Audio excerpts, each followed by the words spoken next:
안녕하세요. 본의 아니게 남의 집 재산 다툼에 휘말렸다가 대운을 얻게 된 40대 기혼 남자입니다. 일단 제 소개를 하자면 저는 고아입니다. 부모님에 대한 기억이 없는 건 아니고 제가 미성년자일 때 돌아가셔서 지금은 얼굴도 흐릿해요. 부모님 사진 한 장 갖고 있지 않은 것이 뒤늦게야 서럽더군요. 그도 그렇지만 더 서러운 건 내 뒤를 든든하게 지켜주던 부모님의 존재가 없는 것 아니겠습니까? 제게도 부모님이 계셨다면 적어도 제 존재 자체를 욕하는 사람들은 없었겠죠. 세상에는 부모님을 잃는 것만이 가장 아픈 슬픔이라고 생각을 했는데 살다 보니까 그에 상응하는 고통도 있긴 하더라고요. 가족은 아니지만 가족만큼 아꼈고 마음을 준 사람들에게 당한 배신은 이루 말할 수 없이 괴로웠습니다. 저는 그저 소중한 사람들에게 진심을 보였을 뿐인데 결국 돈 앞에서는 모든 게 왜곡이 되는 것 같더라고요. 사람을 변하게 하는 것이 돈이라고 하는데 그것도 기준치에 따라 민감도가 다르다고 봐요.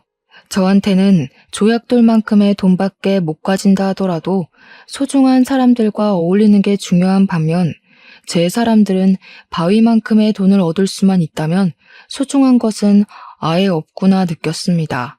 이렇게 사연을 올리게 된 이유는 돈이 얼마나 대단하면 사람이 이렇게까지 무서워질 수 있는 건지 봐주십사 올렸습니다.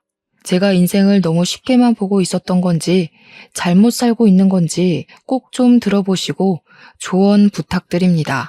제게는 유일한 가족인 아내가 있어요.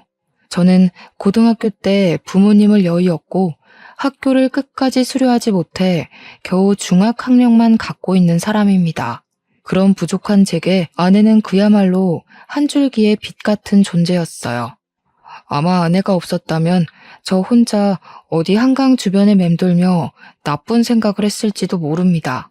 형제 하나 없던 저는 본래 서울이 고향이에요. 부모님이 돌아가시고 경제 지원이 끊겨 그 넓은 서울 거리를 혼자서 전전했었습니다. 게다가 저희 집이 원래 형편이 어려웠던지라 받은 유산은커녕 빚밖에 없는 처지였어요. 저는 졸지에 사회생활을 해보기도 전 빚이 생겨버렸고 슬픔을 감당할 여유도 없이 당장 돈벌이가 필요한 상태이기도 했어요. 그래서 찾아간 곳이 삼천포 동네 쥐포 공장이었습니다. 그곳을 알고 찾아간 것은 아니고 그저 서울보다 비교적 취업이 쉽고 좀 촌동네를 찾다 보니 알게 된 곳이었어요. 일자리를 구해야 했던 제가 가장 먼저 했던 게 미용실 방문이었는데 그래도 취업하려면 머리 정리라도 해야 될 것 같아 미용실을 들렸었죠. 거기서 제 사정을 들은 미용실 원장이 쥐포 공장을 추천해줬습니다. 제가 찾아간 공장은 직원이 주로 가족들로 이루어진 작은 공장이었어요. 그곳에선 처음에 10대인 저를 보곤 당연히 안 받아주려고 했었는데 제가 무릎을 꿇고 사정을 했습니다. 그러니 역시나 제 사정을 알고 불쌍하다며 받아주셨어요. 어떤 마음으로 저를 바라봤는지는 제게 중요하지 않았고 그저 제 목숨 하나 건사하게 해준 고마운 사람들이라고만 생각했습니다. 저는 저를 걷어준 그 은혜에 보답하느라 피해주지 않으려고 최대한 어른의 몫을 해내려고 했어요. 그렇게 수십 년 동안 저는 그 집안의 가족처럼 오래오래 함께 일을 해왔어요. 쥐포 공장 사장님에겐 아들이 2명 있었는데 그 아들들도 초반에는 쥐포 공장에서 일을 하고 있었습니다. 제게 일을 친절히 가르쳐줬던 좋은 형들이었어요. 근데 사장님이 저보고도 어느 순간부터 막내 아들이라 불러주시더라고요. 솔직히 그 소리를 처음 들었을 때 많이 울었습니다. 기대하지도 않았던 가족이 살아 돌아와서 제 곁에 있어준 기분이었거든요. 저는 당시 결혼 생각도 없었고 사장님과 사모님의 은혜가 그저 고마워서 그들을 모시고 쥐포 공장을 운영하는 게 좋았을 뿐인데 두 분께서 저를 너무 좋게 봐주셨습니다. 그들이 얼마나 마음 좋은 사람들이었냐면 빚이 한가득 있는 제 사정을 알고는 제 빚을 대신 갚아주셨어요. 당연히 제게 큰 돈을 빌려준 거라 생각하고 당시 저는 차근차근 갚아나가고 있었죠. 어쨌든 덕분에 저는 돈에 목숨 걸지 않고 마음 편히 생활을 할 수 있었어요. 그래서 더 사장님과 사모님을 하늘 같은 존재로 모시며 살았습니다. 제가 그곳에서 일을 한 지 10년 차가 되었을 무렵 공장은 제가 처음 왔을 때보다 규모가 살짝 더 커진 상태였어요. 그런데 두 형이 결혼을 하면서 서울로 가버리게 되었고 다른 친척들은 나이가 차서 한두 사람씩 빠져나가고 있는 상황이었죠. 그런 와중 사장님 밑에서 열심히 일하는 직원은 저밖에 없게 되었습니다. 그래서 원래 가족원만으로도 운영 가능했던 게 이젠 직원들이 대량 필요해졌고 그 시점에서 저는 사장님에게 고마운 제안을 받게 되었어요. 사장님이 저더러 사장직을 일임하겠다고 하더라고요. 너무 과분한 마음이라서 솔직히 처음에는 놀랐습니다. 한편으로는 큰형이랑 작은형도 있는데 친자식을 두고 제게 공장 대표 자리를 물려준다는 사장님의 발언이 저를 불편하게 만들기도 했어요. 큰아들이랑 작은아들은 이미 자기들 입에 풀칠하면서 잘만 사는데 뭐하러 공장을 오겠냐? 내가 어디 너 말고 믿고 맡길 사람이 있겠어? 그래도 아직 사장님 건강하시잖아요. 당장 쓰러지시는 것도 아닌데 제가 어떻게 공장을 받아요? 이런 건 은혜 받는 게 아니라 염치 없는 것 같단 말이에요. 나도 노후엔 여행 좀 다녀봐야지. 둘 있는 아들은 서울 가서 지네 가족들 챙기느라 부모는 들여다보지도 않고 있는데 하나밖에 없는 막내 아들 덕은 좀 봐야 하지 않겠어? 너도 내 아들 아니냐? 애비를 죽을 때까지 굴리고 싶은 거야? 사장님은 끝까지 제게 사장 자리를 넘겨주려고 했습니다. 제게 말은 일부러 세게 하기도 하고 제가 곤란해 할 말을 서슴지 않으면서도 죄책감은 느끼지 않도록 어쩔 수 없는 이유를 억지로 만들어내기도 했어요. 제가 죄책감 갖지 않도록 설득하는 사장님의 말은 사실상 생각해보면 틀린 부분은 없습니다. 사장님 말대로 큰형, 작은형은 이미 서울에서 직장 생활 중이기에 공장을 이어받을 수 없는 상황이었거든요. 사장님 건강은 당시 아직 정정한 상태였지만 미리 후계자를 뽑아서 인수인계를 해야만 공장이 타격 없이 돌아가기 때문에 정황상 제가 물려받는 게 맞긴 해요. 다만 제가 걱정이 되었던 건 사장님이 아들이라고 불러주니 저도 여태 사장님과 사모님을 아빠, 엄마라고 생각한 거지 진짜로 혈육이 아니잖아요. 그런데 혈육 아닌 사람에게 온 세월 바쳐 일궈낸 자산을 물려주겠다고 하니 제가 다 미안했습니다. 정작 사장님과 사모님은 괜찮아 보였는데 말이죠. 그러나 별 수 있었겠습니까? 할 수 없이 제가 공장을 물려받았고 그 뒤로 저는 정말로 두 은인에게 더 잘하고자 효도를 하는 수밖에 없었어요. 그렇게 몇 년을 더 사장님과 바짝 붙어 다니며 인계를 받았습니다. 그런 와중에 공장에 있던 경리가 결혼한다고 일을 그만두면서 다른 사람을 뽑게 되었는데 고맙게도 새로운 경리가 바로 제 아내 되는 사람입니다. 면접은 제가 봤어요. 솔직히 비즈니스에서 사심이 들어가면 안 되는 거 알지만 아내가 정말 제 이상형과 가까워서 뽑게 되었습니다.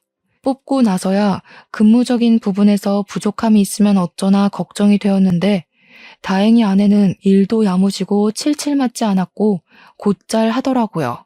덕분에 저는 아내에게 더욱 빠지게 되었고 출근할 기분이 나서 구름을 타는 것 마냥 붕붕 뜬 시간을 보냈어요. 제겐 첫 여자였던 아내에게 감히 고백할 생각은 못하고 저 혼자서 남몰래 마음만 키워갔어요. 그런데 놀랍게도 한날 아내가 먼저 제게 호감을 표시해 주더라고요.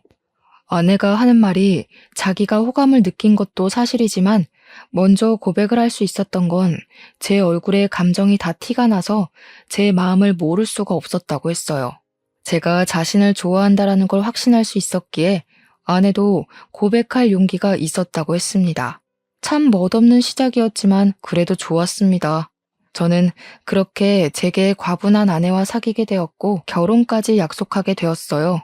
정말 감사하게도 사장님은 제가 친아들처럼 혼수까지 해주시더라고요.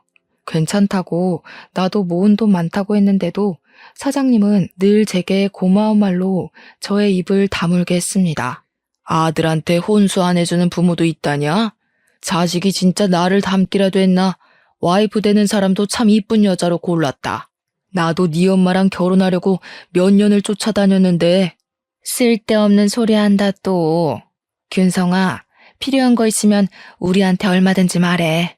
신혼집은 당연히 남자가 해가야 되는 거 알지? 집은 공장이랑 가까운 데로 계약했는데 시간 나면 괜찮은지 보고 와라. 남자는 태어나서 딱 3번만 울어야 된다는데 저는 그날로 3번째 울음을 보였어요. 부모님이 돌아가셨을 때 처음 울었고 사장님이 아들이라고 불러주셨을 때 2번 울었습니다. 그리고 제게 든든한 부모가 되어준 사장 사모님의 마음을 선물 받았을 때 3번째로 울게 되었네요. 저는 결국 사장 사모님의 고집을 꺾지 못해 작은 아파트까지 선물을 받아버렸어요. 형들도 와이프까지 데리고 삼천포로 내려와서 제 결혼을 축하해주는 성의를 보여줬고요. 저를 지지하는, 사랑하는 사람들이 전부 제 곁에 있었습니다. 정말 완벽한 삶이라 생각했어요.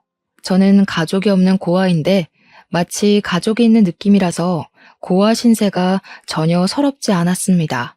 그래서 평생 이제 행복할 일만 남았다고, 내가 과분하게 받은 이 행복을 보답할 일만 남았다고 생각했습니다. 하지만 누가 그런 소리를 했던 기억이 있는데요. 너무 행복하면 크게 들뜨지 말라고 불행이란 브레이크가 찾아온대요. 그 말이 망상은 아니더라고요. 살아갈 이유가 가득하기만 했던 제게 부모님을 잃었을 때와 같은 고통이 닥쳐왔습니다. 그 문제는 제가 존경하는 사장님의 병세가 악화되기 시작했을 때부터 일어났어요. 사장님은 쥐도 새도 모르게 찾아온 암 때문에 발견 즉시 시한부 선고를 받았습니다. 그 때문에 사장님의 친아들 2명과 제가 병실에 한데 모인 적이 있었어요. 그렇게 모이게 된 건 제 결혼식 이후 오랜만이었습니다. 오랜만에 같이 얼굴 보니까 좋네. 다름이 아니고 내가 시간이 얼마 안 남았잖아. 살아있을 때 재산 정리를 좀 하고 싶어서 불렀다. 그 자리에서 사장님은 자기 멀쩡할 때 재산 얘기를 하고 싶었다고 하면서 입을 떼기 시작했어요. 당연히 저는 남의 일이라고만 생각했습니다. 다시 말하지만 가족처럼 살긴 했어도 저는 친가족이 아니잖아요. 그런데 사장님이 하는 말은 제게도 충격이었어요. 사장님이 큰형, 작은형 얘기를 먼저 하면서 둘에게 지분을 40%씩 똑같이 나눠주고 나머지 20%는 약소하지만 제게 떼어줄 거라고 하시더라고요. 사장님 재산에서 20%면 무려 8억 가까이나 되는 돈이었습니다. 그것만으로도 충분히 놀라서 당황스러웠는데 사장님이 뒤에 덧붙이는 말은 제대로 된 불씨를 지폈어요. 공장은 균성이가 내내 운영했으니까 앞으로 균성이 몫인 거라. 여기에 대해선 불만 갖지 마라. 너희들이 가족 꾸려서 서울 밥 먹을 때 균성이는 밤도 옳게 못 자고 혼자서 공장 관리했다. 당연히 하던 놈이 공장 소유하는 게 맞지 않겠냐? 사장님의 이 결정은 좀 많이 놀랐어요. 사장님이 제게 그냥 공장을 물려준다고 했을 땐 제가 도맡아 운영하다가 다시 사장님이나 사모님께 돌려줄 생각을 하고 있었거든요. 사장님 말대로 공장까지 제게 넘어와 버리면 사실상 큰형이랑 작은형 대비 제게 떨어지는 상속 비율이 크게 차이나지 않았기 때문이에요. 물론 당연히 감사한 일이지만 솔직히 면목이 없었습니다. 사장님의 결정을 뒤늦게 말렸지만 사장님 생각은 단호했습니다.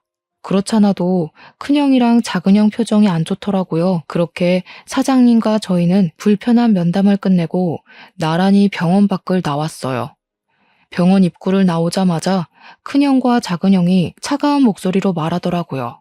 정말 처음 듣는 목소리였습니다. 가족 해줬더니 집안 돌아가는 꼴 참 우습다.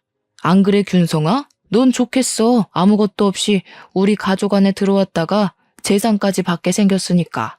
이 정도면 인생 역전 수준 아니냐? 고아가 억대 자산가가 됐네. 그러게 말이야.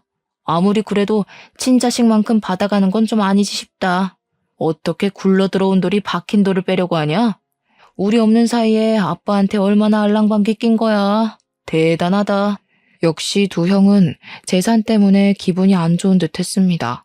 그래서 저는 형님들에게 나는 아무것도 받지 않아도 된다고 사장님을 내가 설득해 보겠다고 했더니 큰형이랑 작은형이 손사래를 치면서 그렇게 나오면 자기들이 나쁜 놈 되지 않냐고 그냥 받으라고 하더군요.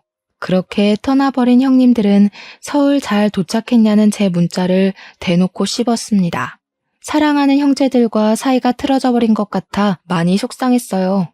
그 불편한 일이 찝찝하게 마무리된 것 치곤 굉장히 잠잠한 시간을 흘려보냈습니다. 그럼에도 저는 상속 문제 때문에 혼자 계속 마음이 편치 않았고 사장님 병간호를 병행하면서 사장님을 설득해 보기도 했어요. 그랬더니 형님들 말대로 사장님은 제게 형들이 뭐라고 쪼더냐 하면서 형님들을 안 좋게 생각하더라고요. 저는 관계가 더 멀어지는 것 같아 사장님에게 더는 말을 꺼낼 수 없었습니다. 소괄이를 심하게 하다 보니까 점차 제 기력이 초췌해져 갔어요. 그런 제게 힘이 되어준 건 제 아내였어요. 아내는 언제나 제 선택을 존중하겠다고 했고 제가 무슨 선택을 해도 내 잘못 아니니까 너무 상심하지 말라며 위로를 했어요. 그러면서 매일같이 맛있는 밥을 차려주고 약도 챙겨주고 열심히 제 내조에 힘을 썼죠. 저 때문에 제가 사랑하는 사람들 사이에 균열이 생기는 것 같아서 솔직히 두려웠고 다 버리고 떠나고 싶기도 했거든요. 그런데 아내를 보고서 제가 할 수 있는 데까지 노력해보고자 마음을 단단히 먹을 수 있었어요. 하지만 역시나 저의 찝찝했던 기분은 괜한 것이 아니었나 봐요. 어느 날 새벽에 사모님한테 전화가 왔는데 저더러 집에 좀 와줄 수 있냐고 하는 겁니다. 전화상으로도 느껴질 만큼 사모님 목소리가 안 좋았어요. 바로 일어나 옷을 갈아입는데 아내도 깨서는 같이 가자고 하더라고요. 사장 사모님이 제게 부모 같은 존재다 보니까 아내도 자연스레 사장님 내외를 시부모처럼 모셨거든요. 저희 둘은 얼른 챙겨서 그 야밤에 사장님 집을 향했습니다. 사장님 집과 저희 집은 공장 주변에 있어서 아주 가까웠어요. 걸어가도 되는 거리여서 급히 뛰었습니다. 집에 들어갔더니 집이 어질러져 있더라고요. 사모님은 거실 한가운데 서서 아무래도 강도가 든 것 같다면서 벌벌 떨고 있었습니다. 너 아빠 간병한다고 한동안 집을 안 왔었잖아. 짐 좀 챙기려고 와봤더니 세상에나 이 지경으로 되어 있지 뭐니? 우리 집에 올 사람이 없는데 왔다고 해도 애들이면 연락을 했을 거고 이렇게 집을 엉망으로 해놓지도 않았겠지. 아내가 불안해 떠는 사모님의 손을 잡아주었고 저는 일단 경찰에 신고를 했습니다. 그리고 사모님에게 뭐 없어진 거 없는지 찾아보자 했어요. 고맙게도 며느리가 사모님 곁에 딱 붙어서 같이 움직여 주더라고요. 저는 혼자 다른 방에서 이것저것 뒤집고 있었는데 나중에 사모님이 소리를 질러서 그곳으로 뛰어갔습니다. 사모님이 침대 밑에 서랍을 허겁지겁 뒤지면서 무어라 중얼거리더라고요. 없어진 거 있냐고 하니까 사모님이 큰일 난 목소리로 말했는데요. 아휴, 어떡하니? 너네 아빠 유언장이랑 공장 땅 매매 계약서가 없어. 중요한 거라서 일부러 침대 밑에 넣어둔 건데 여기는 우리 식구들밖에 모르는 곳이거든. 이거 어쩌면 좋니? 응? 사모가 식구들만 아는 곳이라고 하는데 그 순간 속상하게도 촉이 딱 오더라고요. 큰형과 작은형이 가장 먼저 떠올랐어요. 정황상 따져보더라도 진짜 도둑이 아닌 이상 사장님이나 사모님, 형님들 중 범인이 있다는 건데 사장님이 자기 걸 도둑질했을 리는 없잖아요. 더군다나 사장님은 입원 상태라 외출이 불가한걸요. 그래서 저는 그 자리에서 바로 큰형과 작은형한테 전화를 넣었습니다. 나란히 부재 중이었어요. 저는 일단 우리 집으로 사모님을 모셨고 아내한테 사모님을 부탁한 뒤 그 새벽에 서울로 올라갔습니다. 큰형과 작은형 집 주소를 알고 있어서 둘을 찾아내는 건 어렵지 않았어요. 갔더니 둘이 아주 똑같은 반응이더라고요. 저를 아주 문전박대하면서 자기들은 모르는 일이라고 오히려 큰 소리를 쳤습니다. 형님들이 벌인 짓인지 아닌지는 경찰에 신고해서 알아보면 돼. 만약 형님들 짓이 맞으면 사장님한테 무릎 꿇고 용서빌 준비나 하라고. 내가 이거 밝혀내서 사장님한테 다 말할 거야. 이렇게 돈에 눈 멀어서 부모님 속 썩일 거면 차라리 상속받지 마. 우리 다 아무것도 받지 말고 예전처럼 지내자고. 저는 선포 같지 않은 선포를 하면서 속상한 마음까지 토로하고 집으로 돌아왔습니다. 제가 뭐라고 형들에게 상속받지 말라 참견을 했는지 이해 안 되실 수도 있어요. 저도 제 존재가 이해 안 됐거든요. 그럼에도 형들한테 그렇게까지 오지랖을 부리고 싶었습니다. 그리고 저는 그때부터 불행의 중간 기로로 들어서요. 어느 날 제게 믿을 수 없는 일이 일어나고 마는데요. 공장 앞에 주차해놨던 제 차를 좀 빼달라고 누가 새벽에 전화를 한 날이었습니다. 한 번도 그런 연락을 받은 적이 없는데 그날 새벽에 모르는 번호로 그런 의문의 전화가 왔고 저 때문에 잠에서 깬 아내를 두고 잠깐 외출을 했어요. 공장 앞으로 나가 제 차 주변을 맴돌았는데도 사람은 보이지 않더라고요. 그래서 제게 걸려온 전화번호로 다시 연락을 해보았습니다. 그리고 그날의 기억은 여기까지가 마지막이었어요. 제가 한눈판 사이 웬 괴한이 제 머리를 둔기로 후려쳤거든요. 고통도 느껴지지 않을 만큼 머리가 울리면서 눈앞이 새하얘졌습니다. 쓰러진 줄도 몰랐던 저는 정신을 잃어가던 중에 순찰하던 경찰차 불빛을 봤어요. 그리고 그 불빛에 비친 괴한의 신발도 눈에 들어왔죠. 그렇게 더는 기력을 쓰지 못하고 혼절해 버렸습니다. 제가 다시금 정신을 차렸을 때는 병원이었어요. 제 옆에서 아내가 울고 있더라고요. 제가 일어난 걸 본 아내는 급히 의사를 데려왔고 의사가 소견을 말하길 급소를 피해서 맞았기 때문에 뇌진탕으로 무사히 넘길 수 있다고 했습니다. 그렇다고 다행일 순 없는 게 조금만 잘못 다쳤다면 그대로 즉사했을 정도로 위험했다고 하더라고요. 아내는 제가 살았다는 생각에 다리에 힘이 풀려서 오열을 했어요. 그러면서 아내가 제 기억에는 없는 얘기를 서럽게 호소하는데 하는 말들이 뭔가 상황이 잘못되었다는 걸 암시하고 있었어요. 사장님 돌아가셨어. 근데 당신이 죽였대. 당신이 그런 거 아니잖아. 도대체 무슨 일이 있었던 거야? 누가 당신한테 그런 짓을 한 거야? 당신도 피해자라고 내가 계속 말했는데 사장님 아들분들이 말도 안 되는 증거물 얘기까지 하는 바람에 다들 당신이 사장님한테 해코지한 줄 알고 있어. 그날 그렇게 의식을 잃은 저는 무려 5일 동안 깨어나지 못하고 내내 기절해 있었다고 했습니다. 아내가 지난 3일 동안 장례식장과 내 병실을 오가면서 지냈었는데 분위기가 많이 안 좋았다고 했어요. 그 원인이 저 때문이라서 아내도 사장님 발인까지는 함께하지 못하고 쫓겨났다네요. 그러니까 당시 제가 사장님을 죽인 가해자라고 여론이 몰려있는 상황이었다는 겁니다. 사장님 장례식장에서 큰형이랑 작은형이 알 수 없는 증거물을 기반으로 저를 가해자로 몰았다고 했어요. 그 증거물은 다름 아닌 공장 주변 CCTV였대요. 제가 공장 주변 사장님 집에서 사장님 재산을 불법적으로 빼돌리려고 했는데 그때 운 좋게 괴한이 공장 털러 왔다가 나를 공격했고 지나가는 경찰에게 발각되어 저를 잡았다는 말도 안 되는 얘기였어요.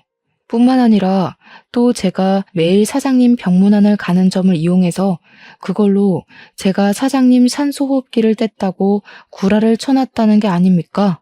하필 그날은 사모님이 집을 들락날락하며 바깥일을 볼 때라서 병실에 없었을 적이었습니다. 그래서 제가 퇴원을 하면 경찰로 연행될 처지라고 하는데 아내 얘기를 다 들어도 도통 어떻게 이해를 해야 되는 건지 어렵기만 하더라고요. 제가 사장님을 죽였다뇨? 사장님이 저한테 어떤 사람인데요?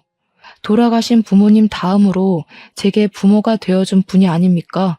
제가 사장님 대신 죽었으면 죽었지 절대 사장님께 그런 짓 못합니다. 대체 일이 왜 이렇게 됐나 곰곰이 생각하고 있는 와중 아내가 한마디 더 붙였는데요. 재산 상속이 아직 완벽하게 처리가 된 건 아니지만 제 몫이었던 재산은 일단 모조리 철수가 되었다고 하는 겁니다. 그 순간 더 묻고 따질 것도 없이 바로 큰형이랑 작은형이 생각나더라고요. 이 형들이 돈에 미쳐서 이젠 사람까지 해코지하려 드는구나 싶은 거 있죠. 막 나가는 형들을 이대로 두면 안 될 것 같았습니다. 저는 아내한테 폰을 달라고 했고 당장 사모님한테 전화를 걸었어요. 사모님이 계속 부재 중이더라고요. 아내 말로는 아마 사모님도 제게 큰 실망을 했을 거라고 하더군요. 공장 직원들한테까지 제 소문이 안 좋게 퍼져서 저는 이미 사장직에서 쫓겨난 상태이기까지 했습니다. 너무 기가 막혔습니다. 저 완전 짜고 치는 계획에 걸려든 거잖아요. 제대로 된 생각을 해야겠는데 머리를 굴릴수록 머리가 너무 아파서 도통 생각을 할 수가 없더라고요. 괴로웠습니다. 근데도 그 와중에 저를 믿고 보듬어주는 건 제 아내뿐이었어요. 아내는 제가 그럴 사람이 아니라는 걸 무조건 믿고 있었고 제가 이 상황을 잘 해결할 수 있도록 끊임없이 안정감을 주려고 노력했습니다. 그러면서 그냥 다 버리고 타지로 떠나자는 말을 하더라고요. 아내가 웬만하면 제가 하자는 결정대로 기다려줄 사람인데 그날 처음으로 먼저 의견을 내주었어요. 아내도 제가 남의 집구석에서 할퀴어지고 다치는 걸 보기가 힘들었나 봅니다. 저도 마음 같아선 아내 말대로 재산 다툼에서 빠져주고 싶었습니다. 하지만 제가 이렇게 떠나버리면 돌아가신 사장님한테 예의가 아니라는 생각이 들었어요. 사장님이 정말로 명줄이 다해서 돌아가신 게 아니라 누군가에게 피살된 거라면 그 진상을 밝혀야 되지 않겠습니까? 그게 수십 년 동안 아들도 아닌 남의 집 자식을 제 아들처럼 안고 키워주신 사장님에 대한 마지막 효도라고 생각했어요. 저는 몸을 움직일 수 있을 정도로만 회복을 하고 몰래 퇴원을 했습니다. 그리곤 경찰에게 연락 않고 몰래 공장을 찾았어요. 그러니 공장 직원들이 저를 보자마자 꺼지라고 물 뿌리고 침 뱉고 난리를 치더군요.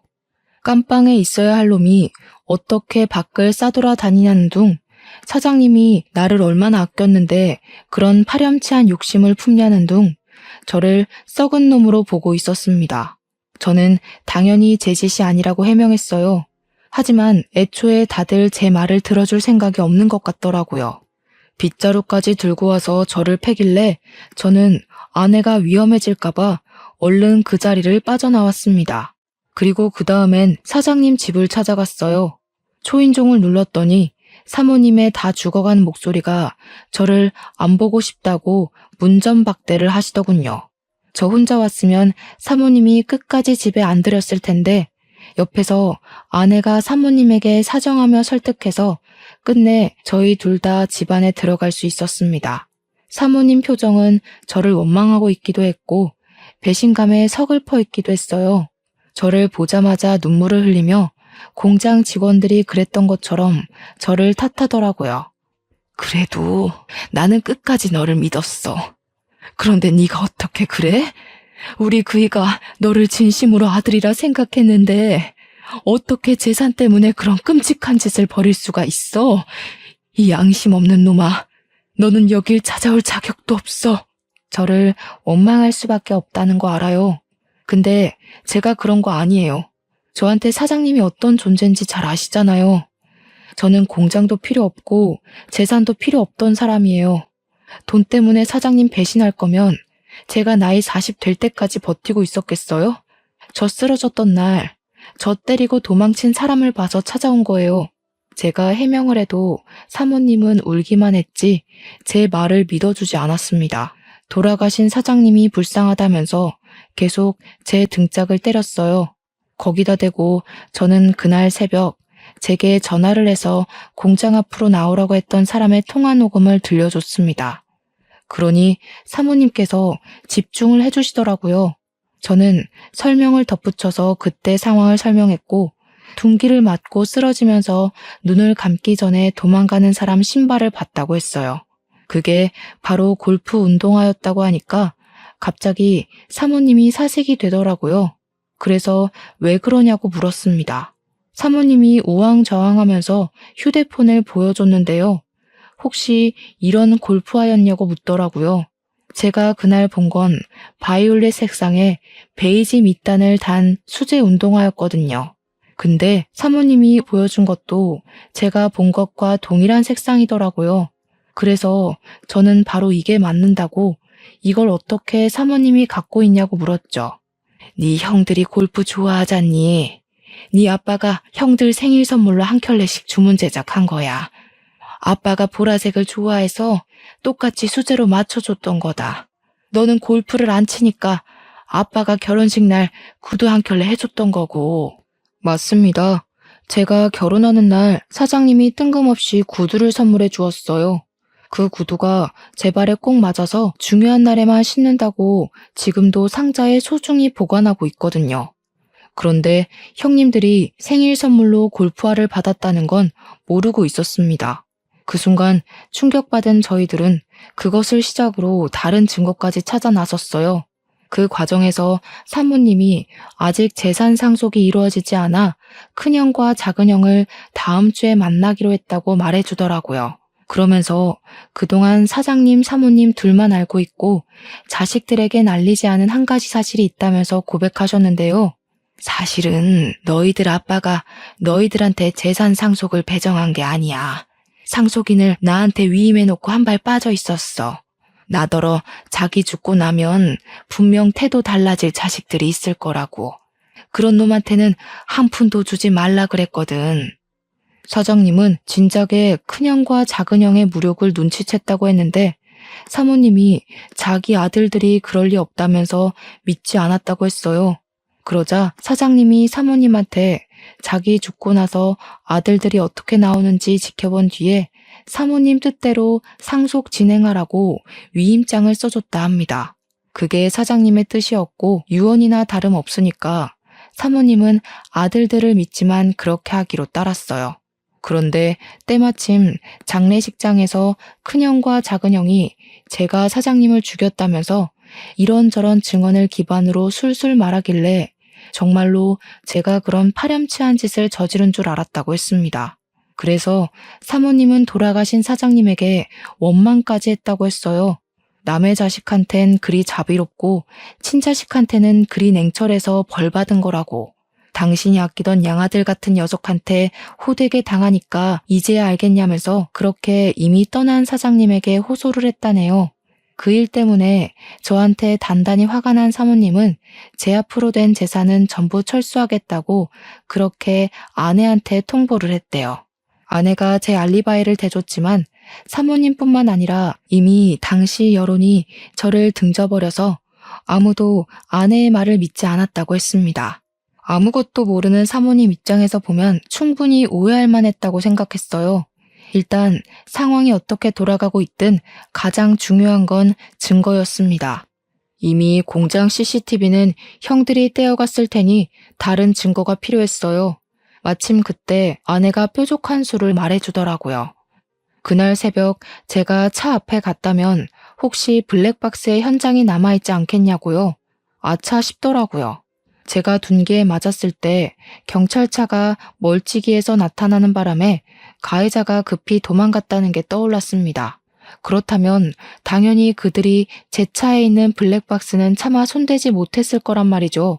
그들도 당황해서 차 블랙박스까진 생각 못한 것 같더라고요. 얼른 제 차로 가서 블랙박스를 확인했더니 역시나 증거 영상이 고스란히 남아 있었습니다. 너무 안심했어요. 이것만 있어도 형들의 진술은 거짓이라는 게 밝혀질 거였습니다. 그 뒤로 저는 스스로 경찰을 찾아갔습니다. 그리곤 그날 발생했던 사건 진위를 전부 고백했고 제 알리바이를 조사하기 시작한 경찰도 뭔가 이상함을 감지했는지 원래 접수됐던 신고 내용이 어딘가 모르게 부실하다는 느낌을 받은 것 같았어요. 그래서 그 시간부로 경찰은 큰형과 작은형을 조사에 착수했죠. 제 일은 금방 서울경찰로 연계되었습니다. 얼마 뒤 큰형이랑 작은형이 나란히 잡혔다는 연락을 받고 저랑 아내 그리고 사모님은 같이 서울로 올라갔어요. 서에 도착했더니 큰형이랑 작은형이 저를 보자마자 살인자 새끼라고 삿대질을 하는 겁니다. 이 새끼가 감히 누구한테 누명 씌우려고. 형사님들, 저 녀석 말 들으면 안 돼요. 제가 아들이잖아요. 저 녀석이 우리 가족한테 들러붙을 때부터 수상했다고요. 제대로 확인해 보시라니까요. 큰형은 끝까지 제 탓을 했고 작은형은 저한테 쌍욕까지 일삼았습니다. 하지만 저는 잠시 대꾸를 참고서 묵묵히 경찰에게 제 입장을 표명했어요. 그리고 병원 CCTV도 구석구석 확인해 볼 것을 따로 요구했습니다. 병원 CCTV에 좀 당황했는지 큰형이 옆에서 사기치지 말라며 제 멱살을 잡더라고요. 뻔뻔하게 어디서 추적질이야? 네가 만들어낸 증거인 줄 모를 것 같아?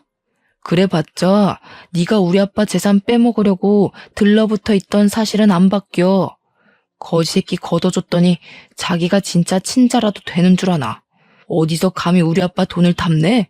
겨우 이것밖에 안 되는 사람이라는 게 놀랍다. 돌아가신 사장님이 불쌍하네. 친자식이라고 둘씩이나 있는 아들들이 어떻게 지나가는 똥개만도 못할까? 그렇게 사장님 돈 독식하고 싶었어? 사장님 호흡기까지 손댈 만큼 돈에 미쳐 있었던 거야? 입 닫아. 네가 뭘 안다고 주제넘게 나불거려? 네가 아들이라고 해봤자 현실은 피 한 방울 안 섞인 고아 새끼 아니야. 네 부모가 죽기 전에 그리 유언 남기디? 남의 집에 빌붙어서 재산 빼먹고 살라고? 자꾸 사장님 돈이 형 돈인 것처럼 얘기하는데 그러는 피 섞인 형들은 고아 새끼인 나보다 못나서 재산 비율도 나랑 비슷하게 책정받은 거 아니야? 자기보다 잘난 사람한테 시기하는 건 우월감이 아니라 열등감이야. 형들 지금 열등감 덩어리 같아. 그때 더는 덤빌 말이 없었는지 큰형이 제게 손을 쓰려고 하더라고요. 나이 말고는 저보다 나은 게 없는 것 같은데 제가 그런 못난 사람한테 주먹을 왜 맞아주겠습니까? 당연히 형 주먹이 날아오르기 전 제가 먼저 박치기를 해서 큰형의 코피를 터뜨렸어요. 큰형 바로 저를 놓고 비명을 지르며 구부러지더라고요. 눈물이 찡 올라온 모습이었습니다. 형들이 날고 기어봤자 상속은 이미 사모님 몫이야. 날 제거할 게 아니라 사모님한테 효도를 했어야지. 그 정도 나이 먹고도 내가 하나하나 가르쳐줘야겠어? 무슨 소리야? 엄마 몫이라니. 아빠가 이미 우리한테 상속한다고 구두 약속했잖아. 유언장에도 그렇게 쓰여있다고 어디서 사기를 치려고 해? 바로 확인시켜줘? 유언장은 분명 의문의 강도에게 도난당했을 적이었습니다. 작은 형은 자기가 어떤 실수를 하고 있는지 모르고 있는 것 같더라고요. 신기하네. 유언장은 얼마 전 도둑 맞았는데 형 말은 꼭 그 유언장을 갖고 있다는 걸로 들린다. 뭘 조작해놨든 그 가짜 유언장이 뭔 소용이겠어. 이미 사장님이 사모님한테 상속인 위임했어. 사모님한테 위임장도 따로 있고. 아, 이렇게 말하면 너희들 엄마도 해코지한 뒤에 나한테 누명 씌울 건가? 큰형이랑 작은형은 계획이 틀어졌다는 것에 크게 당황하며 표정으로 드러냈습니다. 뭔가 잘못되고 있다는 걸 얼굴로 티냈어요. 그 와중에 병원 CCTV를 확인하러 갔던 경찰한테서 연락이 왔는데요. 영상에는 제가 먼저 병문안 다녀온 뒤 간호사들이 몇 번 왔다 갔다 했고 그 다음에 형들이 들락날락한 정황이 드러났는데 형들이 병실을 나가고 나서 수상쩍게 두리번거리는 것이 포착되었답니다. 그리곤 몇 분 뒤에 다시 병실로 들어간 간호사가 순간 급하게 뛰쳐나오더니 의사를 불러와서는 병실에 있는 사장님 침상을 끌고 임종실로 옮기는 게 드러났다네요. 형들 집을 압수수색한 경찰들도 형들 집에서 위조된 유언장과 절도한 땅 문서까지 발견했다고 했습니다. 빼도 박도 못하고 쉽게 발각된 증거들 때문에 큰형과 작은형은 더 이상 할 말을 잃고 좌절했어요. 그리곤 그제야 저와 사모님께 용서를 구하면서 악의는 없었다고 무릎을 꿇었습니다. 형들은 더 지체할 것 없이 그 자리에서 구속이 되었어요. 연행당하는 아들들을 보면서 사모님은 울며 불며 자식들을 패기 시작했습니다. 도대체 균성이한테 무슨 짓을 한 거냐? 아무 잘못 없는 아이한테 왜 그런 짓을 했어? 너희들이 그러고도 사람이야? 이제 네 아빠 얼굴을 어떻게 보니? 그래도 내 배 아파 낳은 자식이라고 끝까지 편을 들었는데 어떻게 엄마 마음을 이렇게 찢어 놓을 수가 있어? 며느리는 사모님을 보필하면서 주저앉는 사모님을 보듬어 주었습니다. 형님들 둘은 아무 말 없이 고개만 숙인 채 형사가 가는 대로 멀어졌어요. 그리고 저희는 서울에서 내려오게 되었죠. 그 뒤로 들은 소식이 당연히 자기 아빠를 죽인 형들은 징역살이를 살게 되었는데요. 문서 위조에 절도죄까지 포함되어 형량이 제법 나왔어요. 사모님께서 출소한 아들을 맞이할 수 있을지도 모를 정도로 길었습니다. 한꺼번에 힘든 일을 겪은 사모님은 저희가 혼자 두기 걱정되어 저랑 아내가 사장님 집으로 이사를 갔습니다. 현재도 사모님을 모시고 살고 있어요. 저는 다시 공장 대표 자리를 찾았고요. 사모님이 제게 사장님 재산의 70%를 떼주었습니다. 나머지 30%는 패 죽일 놈도 아들은 아들이라고 몫을 조금 남겨놓아야겠다고 하더군요. 그게 사모님의 괴로운 마음에 조금이나마 위안이 된다면 저도 사모님 뜻을 충분히 존중해 줄 수 있습니다. 그리고 저를 오해했던 공장 직원들도 당연히 오해가 풀렸고 제게 사과를 했어요. 사장님 아들 욕까진 차마 더 하지 못하더라고요. 어떤 분은 잘 알지도 못하고 저를 막대했다는 죄책감에 일을 그만두기도 하셨습니다. 제 아버지뻘 같은 분이셨는데 일을 참 우직하게 잘하셨던 분이거든요. 저는 정말 괜찮았고 상황이 그럴 수밖에 없었던 건데 그만두셨다고 해서 속상했습니다. 그분께 따로 문자를 넣어드렸는데 답장은 오지 않았어요. 그분께서 혹시 라디오 사연을 들으신다면 죄책감 가질 필요 없다고 그저 당신도 군중 심리에 이용당한 피해자가 아니냐고 위안의 말씀 올리고 싶네요. 다른 직원분들과의 관계는 더할 나위 없이 돈독해졌습니다. 아직은 다들 제게 죄책감을 갖고 있는 것이 눈에 보이지만 이마저도 관계 회복의 과정이라 생각하고 그들의 시도 때도 없는 사과를 자연스럽게 받아들이려고요. 이렇게 폭풍 같은 지옥이 지나고 나니 좋은 일들이 수두룩하게 찾아오는 것 같아요. 정말 기쁘게도 저희 부부에게 축복이 찾아왔어요.